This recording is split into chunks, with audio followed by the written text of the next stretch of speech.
that idea of being in a world that has so much stimuli. That's a rock with energy. It's one rock and one arrowhead. You know, the energy of this room is so positive and warm. You get out there, there's the knuckleheads screaming about our country. There's, you know, the tragedy down the block. There's your own personal, you know, weight of the world that you put your head on the pillow with, on every night with. And there are two reactions to it. There is detachment in the healthy Zen way, you know, certainly learn that and do that. And then there's, you know, really feeling that, you know, and really feeling sadness for the people in our lives and for our lives. So I'm just throwing it out there, wondering, I guess, sort of like, you know, in a practical way, what do people do to remain empathic? Let's start from the idea that we are a little coarsened at this point in our lives. We've all been through a lot, and we are always looking to remain open-hearted and empathic. What do you do? How do you do that? Sir? I work in social services. We've had a lot of interactions with both people that are mental health, chemical health, people that have been in the prison system and so forth. And I think that through the technology era, we have become very distant, not only through technology, but I look at, from more of a sociological perspective, how people used to sit out on the front porches. Well, very few people have front porches nowadays. And if they do have front porches, it's only for decoration on their homes. It's not a gathering place anymore. And families have become so distant because of not only technology, but then also moving away. You know, so I think as a society, a lot of these things have bombarded us. And I think the biggest thing is what you have touched on is just making that attempt to be there with people. Working in the social field, social services arena, I have that ability to sit down and talk with people. And I hear my clients time and time again say, I don't know how to be empathetic. You know, I don't have anybody that I can talk to. I don't have family, I don't have a support system. Right. And so I think through society, through time, through a lot of different things, our whole society has deteriorated away from being there for one another, you know? And I don't think it's just recent. I think it's been a long duration of time that this has been kind of eroding away at. Right. And I think what we need to do is we need to get back to those front steps and gathering together and making time for people in our lives. And I think it's just a very simplistic thing that we do struggle with on a daily basis, and being real with one another and not hiding behind this mask of a persona of what we think that people want to hear or whatever. So I don't know if that answers the question. Absolutely, I think you're right. I mean, I think that it's because, again, the Adrian Brody character is very isolated. He lives alone. He wants nothing to do with anybody, you know, for fear of being hurt. But, yeah, I mean, the only way to go really is to keep doing things like this and, you know, texting someone, I miss you, hey, you want to get together for lunch or something like that, in a real way, like going, let's sit down in front of each other. I have people say that to me all the time. Can we not do this? Can we sit down in front of each other? And for a while, it's like, why? But more and more, it's the best thing you can do, obviously. Good morning. I'm super grateful that I'm a teacher. I'm with hundreds of kids every day. I have over 200 students, 8th grade, kind of crazy. But one of the practices that I do on a daily basis is I actually greet every one of my students as they come into my classroom and actually look them in the eye, which is really very tender for some of them. They're not used to it. And that is something that helps me feel grounded in my students. And interestingly, I was at Starbucks this morning, and I intentionally tried to look every person in the eye, and it's just interesting, like people are so uncomfortable with that. Right. That's what I'm talking about, exactly. Why is that? Well, because people are, I believe, and this is true for me, that when people look me in the eye, I'm afraid of being seen, because I'm afraid, oh, I'm not good enough, I'm not, you know, I suck, whatever, whatever. But I was thinking what you were saying about being an empath, because I've grown up that way. And grew up also in a family with a mom who kind of strapped it on and went and like beat down, became a male in her energy, because she was, you know, kind of a pioneer in the women's movement. And so I learned that part of me had to be suppressed, and I learned that I had to become more male in my energy to be, to get attention from my mother in a way. And I think one of the challenges of empaths is that we do tend to try to deaden ourselves because it's not really something that's valued. And my MO was I had an eating disorder through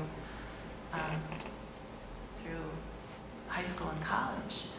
And what's interesting about that tension between detaching and being empathic is a metaphor for my addiction to food, because I can't not have a relationship with food.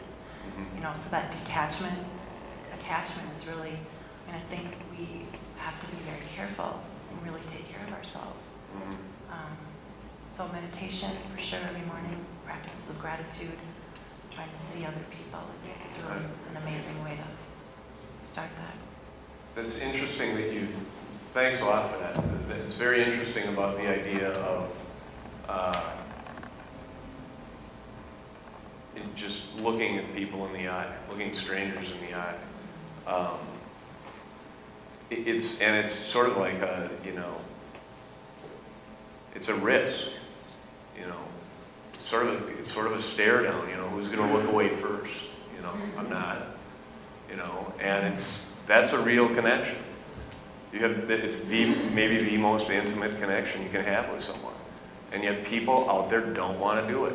I go to shows a lot. I go to music shows a lot, and I spend a lot of time. A friend of mine said this to me recently. She said, "You spend a lot of time watching," and I do. I observe. Like I just, you know, I love it. And you guys do it too, I'm sure. You know, and you're just like, especially in such a rapturous thing like a club where there's music and people are seeing a great band. You're looking at, you know, such a primal state, and you want to connect. You want to make eye contact. You want to, you know, that's what life is about. And people don't. Similarly, I was at the Timberwolves game the other night. People do. I mean, I'm not, you know, I don't want to broad stroke, you know, and everyone walk out of here and drown themselves in the lake. But again, I was at the Wolves game the other night, and it was magical. It was such a great game, you know, before Rubio went down with his knee. It was amazing, great. No one looking at each other. I was scanning to feel the, you know, the same sort of ecstasy that we could maybe sublimely join in together, and it didn't happen. Maybe I'm doing something wrong. Maybe I'm going to the wrong places. Yeah, this discussion about, you know, looking in someone's eye reminded me of something I experience real regularly. I'm a chauffeur, and I'm out at the airport holding a sign as people are coming out of security. And I try to engage everyone coming out, you know, for even that instant that they're walking past me. And so often what will happen is that you'll get people, they'll be looking at you because they're just looking at the fact this guy's holding a sign with someone's name on it. And as soon as you make eye contact, they look away. You know, they want to avoid that. Or you'll get the reaction that they get in a staring contest, and it's almost like it's an aggressive thing, you know. Right. You know, they get this angry, you know, look about them. But the real fun one is when you get that connection and that little smile comes on their face. You know, and that's what's really sweet. Because all you're saying in that moment is, hey, you know, I feel you. Yeah. You know, love you. I love you. You know, that's all you're saying with that. And to wrap it up, I don't know, how much longer are we going? All right. Yesterday I was driving around the lake. I was taking a long way around the lake, and this young dad, and his 2 kids were on bikes, and I let them go. I braked and I let them go, and they were I didn't have to, and the dude just went. It was great because he just went. He pulled out with it, and he just turned. He made a kind of an exaggerated wave and made eye contact with me and thanks. And it was I mean, you know, it was sweet because it was you know, I know, man, I'm a dad, you know, and you got your precious little cargo behind you, and we've really felt that between each other. And that wouldn't have happened if, I mean, it goes to awareness too, and consciousness, you know, and meditation that brings you to that, to a heightened state of awareness where you can bust out of your, you know, your own shell, because that's what it is. That's what, you know. I'm often of the mind that because we don't hear more of this kind of conversation in our day-to-day lives via mainstream means, that we don't feel validated in thinking that, you know, this is worth talking about. Because there's a lot of radio stations, there's a lot of TV stations, there's a lot of newspapers. And, you know, when's the last time someone said, hey, how do you feel? You know, not how do you feel about, or what do you think about. How do you feel? And what do you do about that? And empaths do it all the time, I think, in a variety of ways. And, you know, the people I cite in this column, artists, musicians, they're always working with this stuff. Always. It's their job or their calling to, you know, remain in touch with themselves and therefore the universe and humanity.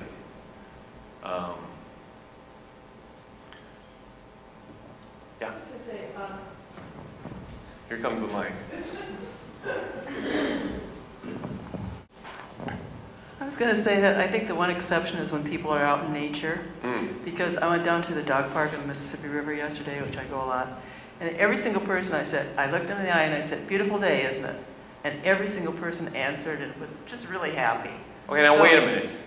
You're talking about the dog park on the most beautiful March day in the history of the world. That doesn't count. And just because you made an effort, I don't think we're here to applaud that. No, you're right. But honestly, the people can be shut down at the dog park, though, too. I would say the dog park and the Lake Isles dog park is like the oasis of everything great, where just everything's cool here. And just let people shut down there, too. Yeah, oh yeah, definitely there, but right. The river, the people at the river are much different. They're very loose. You know? They're empaths. They're mad empaths. That's a good name for a band. Mad empaths. I want to comment on this gentleman's his observation about front porches, and I've seen it quite a bit. Is that although people do have front porches now, everyone congregates on the back deck. It's like there's so much going on in our lives, so we want to get away from contact with other people and just cocoon. But originally I was going to talk about, I'm living with one of those knuckleheads you spoke about, which is my brother. And he's polar opposite of me politically and spiritually and all that.